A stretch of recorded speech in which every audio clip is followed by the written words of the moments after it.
he speaks and he makes it worse.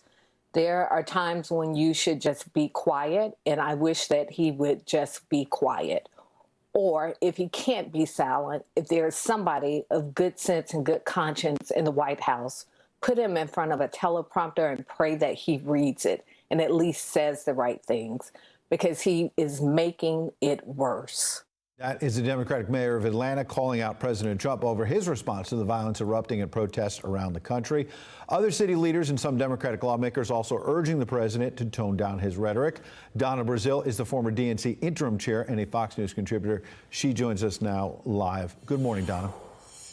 Good morning, Ed. Perhaps more important than what the president says or doesn't say is what kind of action we as a nation are going to take. What are your thoughts this morning after a very long weekend about how you want to see America heal? Well, thanks for asking, Ed. First of all, let me just say that our words do matter. The words from not just the President of the United States, but the words from our clergy, from our other elected leaders, from business leaders, down to the community level. So our words are powerful, and we must understand that at this moment, we must be mindful of the language that we use, not only in describing what happened to Mr. Floyd and many, many others, but also in describing what we want to come out of this. We want to have a nation that is truly reflective of all of us. Everybody in this country, their lives must be valued. Secondly, Ed, we want to understand that when people are hired to protect and serve, they are doing their job in protecting the public. And lastly, Ed, we all have individual responsibilities as human beings to look at ourselves, our own conscience. There's no way I can personally stop the spread of racism or any other form of bigotry, but working together with my brothers and sisters, with my friends, my family, my coworkers, we can all solve this. We can make this a better nation, a nation that is truly reflective of the people of the United States. I think that's what we all want. Donna, I listened very carefully and closely, and those are beautiful words. How does looting get us closer to what you just laid out? You know, I understand, and I am quite angered by those who would loot, who would destroy property, shut down businesses, especially grocery stores during a pandemic. I am totally frustrated with the response of some in the community and, of course, even the way the police have handled this situation. This calls for everyone, not just those who are out peacefully protesting an injustice, but it calls for everyone to look at what they're doing and ask themselves, is this going to help change the behavior, change the systems that we want to be addressed?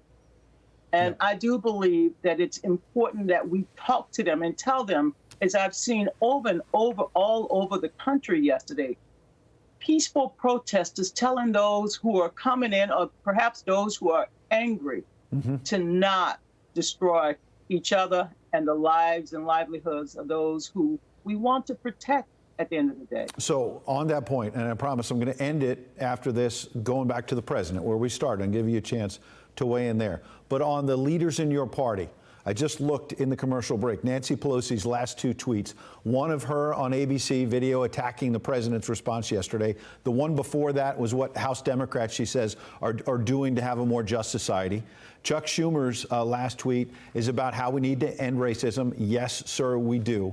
But neither one of them are tweeting or speaking out about the violence we're seeing. Why aren't Democratic leaders saying, stop the looting, stop the criminal enterprises that are going on? Well, first of all, let's understand that it's not just incumbent upon Democratic leaders, it's incumbent upon all of us. We have turned our politics into combat, when our politics should be about compromise. It should be about our values. It should be about something bigger, something better, something that we can all hope for. And we should be mindful of, yes, the tweeting that we're doing. They need to be more constructive, as Senator Tim Scott said, and that means it needs to come from the president. We have one president, Only one president. We have 100 senators, 50 governors, 435 members of Congress, and thousands of mayors for one president of the United States. And he must speak for all of us. Right, but there are also key Democratic leaders in Congress like Pelosi and Schumer, and you would expect that they would call out the looting. Please, if you want to respond to that, great, but I want to end it in the last minute we have on what I promised to do, which is, let's just talk about whether or not the president's going to give an Oval Office address or not. You've already said that you feel like the tweets have not been helpful. What do you want to hear from the president? What should he do in the days ahead that you think will help us heal? He's my president, Ed. And it doesn't matter who I voted for.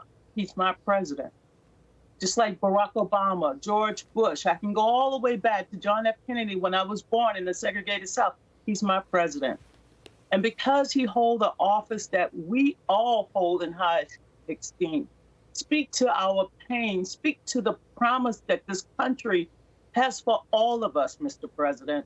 Don't even focus on what the people who disregard you might be saying. I think at times this president takes it all in the chest. Don't take it in the chest, Mr. President. Lead us into this tomorrow that we were all promised, Mr. President, and disregard the noise. Talk about the hope and the promise. Mr. President, you are bigger than this.